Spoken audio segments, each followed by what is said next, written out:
Saudara Anda menyaksikan Kompas Bisnis bersama saya Putri Oktaviani. Presiden Prabowo Subianto menargetkan perekonomian Indonesia tumbuh 8%.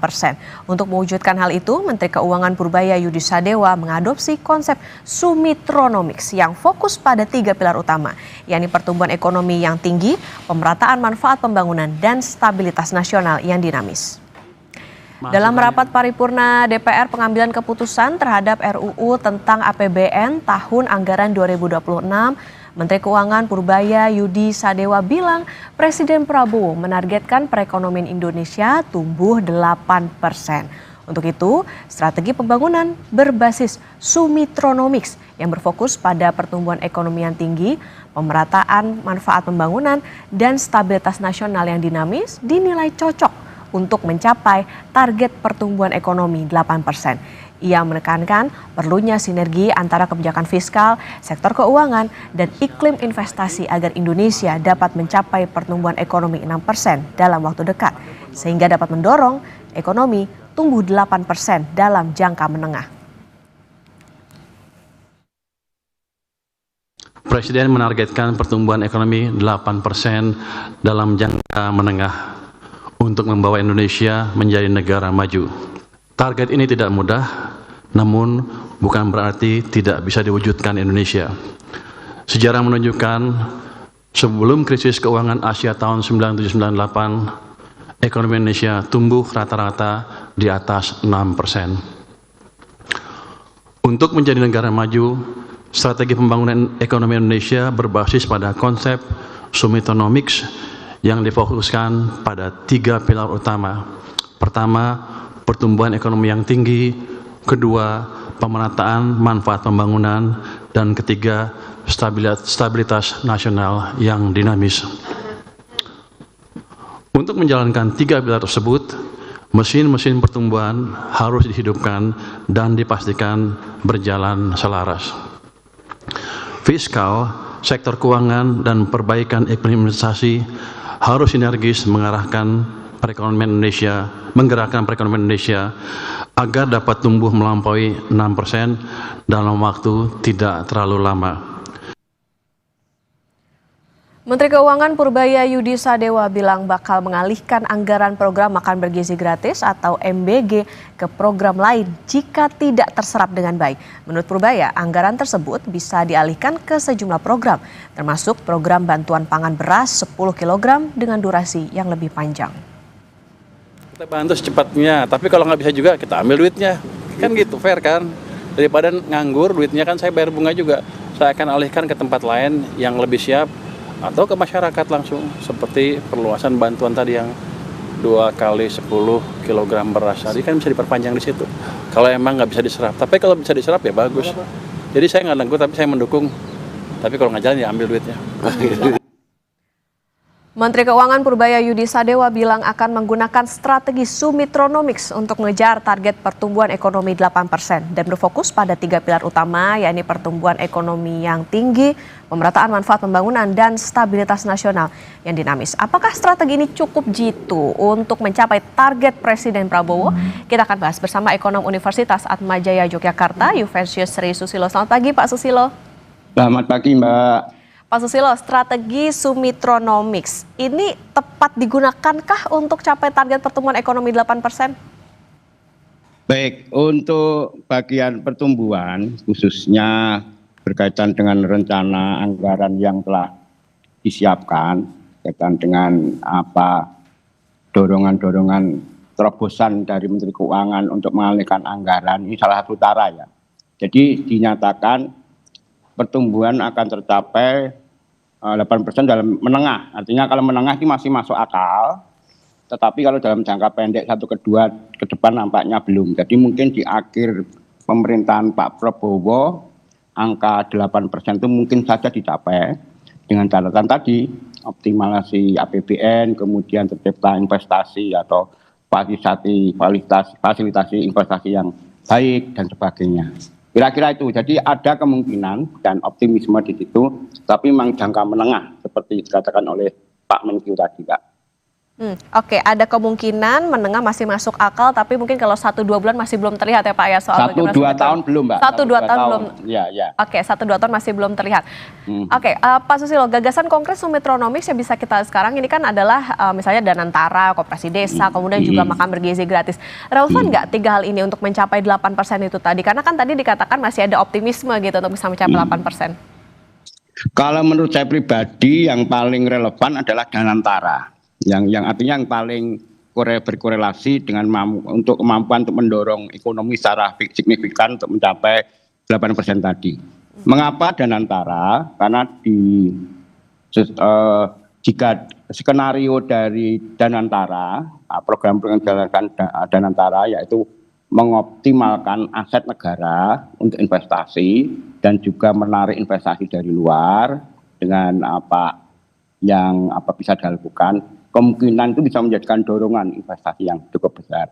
Namun dengan catatan memang kemudian iklim investasi kita yang selama ini menjadi salah satu hambatan, meskipun yang terakhir ini Pak Menkyu itu membuat terobosan dengan mengeluarkan kemudian untuk peraturan pemerintah nomor 8 tahun 2025, ini bagus upaya untuk menggairahkan investasi kembali yang selama ini masih dianggap menjadi salah satu faktor penghambat terutama investor asing untuk masuk ke Indonesia. Itu. Tetapi untuk Kopdes dan makan siang bergizi, kalau melihat pelaksanaan di awal, saya kan tidak termasuk yang optimis.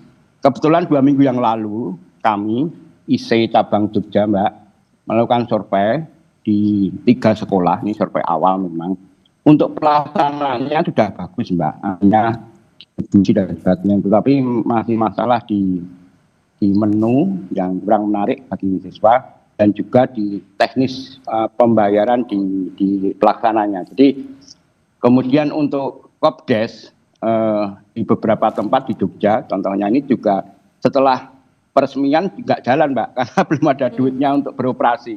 Jadi ini saya kalau kembali pada pertanyaan tadi, saya cukup optimis untuk Danantara. Jadi bentuk konkret dari Sumitronomics Ekonomi melalui Danantara ini punya optimisme yang lebih besar daripada melalui MBG maupun Kopdes gitu, Mbak. Oke, Pak Susilo, artinya begini, kalau tadi dikatakan yang paling relevan adalah di antara 3 itu ya berarti Danantara. Berarti masih ada PR dong dengan program-program lainnya, termasuk juga tentunya Danantara masih ada beberapa perlu yang harus jadi perhatian dari pemerintah. Apa sih sebetulnya salah satunya Pak syarat supaya Danantara, MBG, Kopdes ini tidak dicederai oleh korupsi? Iya. Tentu saja baik Danantara, Kopdes, dan MBG ini kan diperlukan tata laksana. Mungkin kalau bahasa kerennya itu adalah good governance yang harus dipenuhi begitu. Layaknya operasi dari organisasi yang baik dan benar. Tentu saja yang penting di sini ada pengawasan internal maupun eksternal. Ini penting sekali sehingga apa yang rencana-rencana yang akan dilakukan itu bisa diawasi oleh pemerintah sendiri internal maupun di luar pemerintah atau dari manapun bisa mengkritisi, kemudian mendorong dan sebagainya. Yang penting kan konsepnya ini bagus. Kalau secara konsep di atas kertas, maaf kami dari akademisi melihat ini bisa saja baik MBG maupun Kopdes dan Danantara ini bisa menjadi salah satu motor penggerak untuk menuju pertumbuhan ekonomi 8%. Ini dimungkinkan di atas kertas. Tetapi bagaimana pelaksanaannya? Jadi kalau koperasi ya segera dananya ada tidak. Kemudian operasionalnya bagaimana? Bagaimana pengelolaannya, pengawasannya dan sebagainya. Saya kira itu, Mbak. Jadi yang penting pengawasan baik internal maupun eksternal dan juga istilah injeksi dana untuk melaksanakan operasi baik dari Danantara, Kopdes maupun dari MBG. Saya kira itu, Mbak. Oke, ada PR soal bagaimana nanti memastikan bahwa tata laksana kemudian pengawasan dan juga operasionalnya bisa berjalan baik. Tentu harapannya adalah tidak dicederai dengan tadi soal korupsi. Pak Susilo, ini Purbaya dan Sumitronomics sebutnya sama-sama menarik. Kebijakan fiskal yang lebih ekspansif dengan keterlibatan besar di pemerintah dan swasta, mungkin nggak, Pak? Ya. Kalau swasta, kita bicara swasta, ini kan ada skalanya, Mbak. Kalau skalanya yang menengah bawah, saya kira masih sangat bergantung pada APBN, itu jelas. Dari proyek-proyek infrastruktur pemerintah ini yang skala kecil, yang di kabupaten kota ini misalnya ini investor kecil masih berharap dari situ. Tetapi untuk investor besar saya kira memang tadi kembali kepada anggaran yang kita terbatas, tentu saja sejauh mana bidang-bidang tentu yang menjadi daya tarik oleh investor ini bisa dimasuki. Kalau Pak Menteri kan sudah menyatakan ada sektor pertanian, industri, dan sektor-sektor yang banyak menyerap tenaga kerja yang akan disinkronkan dengan dana APBN tadi.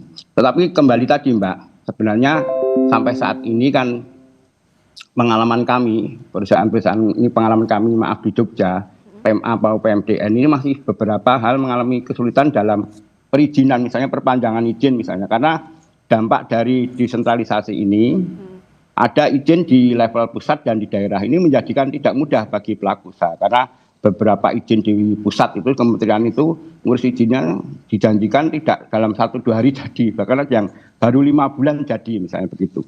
Alasannya memang keterbatasan SDM di Kementerian Pusat. Nah, kalau 5 bulan jadi, bagaimana dengan proses izin selanjutnya? Ini sangat merugikan investor. Kembali pada pertanyaan, di atas kertas sangat dimungkinkan sinkronisasi APBN yang bisa fiskal, yang bisa menarik swasta ini memang teorinya memang demikian. Tetapi memang dalam pelaksanaannya tidak mudah. Dan saya kira saya termasuk yang optimis, Pak Menteri baru ini punya gagasan yang out of the box, gagasan yang cerdas, gagasan yang baru, dan berani melakukan otak-atik APBN ini. Jarang-jarang Menteri Keuangan yang berani fleksibilitas gitu loh. MBJ kalau nggak jalan diambil untuk yang lain dan sebagainya. Ini saya kira hal yang bagus menjadikan APBN kita lebih fleksibel, fiskal kita lebih fleksibel untuk mendorong perekonomian, gitu Mbak. Nah itu tadi secara pelaksanaannya tidak mudah, artinya apa Pak? PR birokrasi kah atau seperti apa, terutama untuk investasi swasta?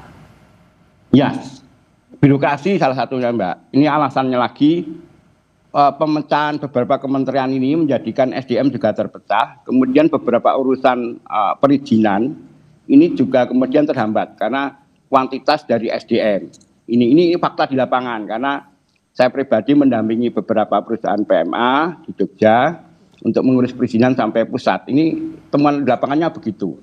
Padahal kami di investor PMA kami itu kalau ada izin yang terhambat saja mendapat notis, ini berarti nanti mendapat catatan yang kemudian pesanan mereka bisa dikurangi gara-gara itu gitu.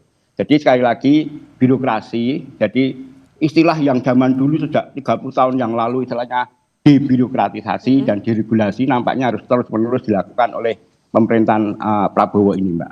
Oke, Pak Susilo, jadi gini, apakah investor ini sudah menunjukkan ketertarikan sama gagasan Sumitronomics itu tadi atau sementara yang masih bergantung sama APBN? Ya, kalau sependek kami lihat di forum-forum, misalnya saya juga pengurus IC Mbak, pertemuan IC kemarin di Penado dan Pleno juga pertemuan-teman pembicaraan rekan-rekan. Kemudian saya kebetulan juga anggota Kadin di daerah. Ini ya baru sebatas wacana dan harapan. Artinya kalau memang Danantara nanti bisa berjalan ataupun pemerintah memberikan kemudahan dalam koperasi ini, pelaku usaha di daerah ini juga tertarik untuk membantu bergerak di situ. MBG juga mereka siap untuk terlibat di situ. Artinya tertarik sudah ada Mbak, cuma memang operasionalnya rata-rata masih wait and see, melihat pelaksanaannya di lapangan gitu. Oke, lagi-lagi gebrakan baru doktrin Sumitronomics ini jadi senjata dari Menkyu Purbayudi Sadewa. Diharapkan ini bisa membawa Indonesia keluar dari middle income trap tentunya Pak ya. Termasuk juga tadi bagaimana yang jadi permasalahan adalah bagaimana bisa tata kelola dan juga tadi soal pengawasan operasional. Ada 3 tadi soal bagaimana MBG, Danantara, kemudian juga Kopdes ini bisa terlaksana dengan baik. Karena tadi kalau misalnya dilihat 1-2 tahun mungkin tidak terlihat, tapi secara menengah nanti masih bisa masuk akal dan juga masih ada harapan. Terima kasih Pak Yuventius Sri Susilo, Ekonom Universitas Atmajaya Yogyakarta.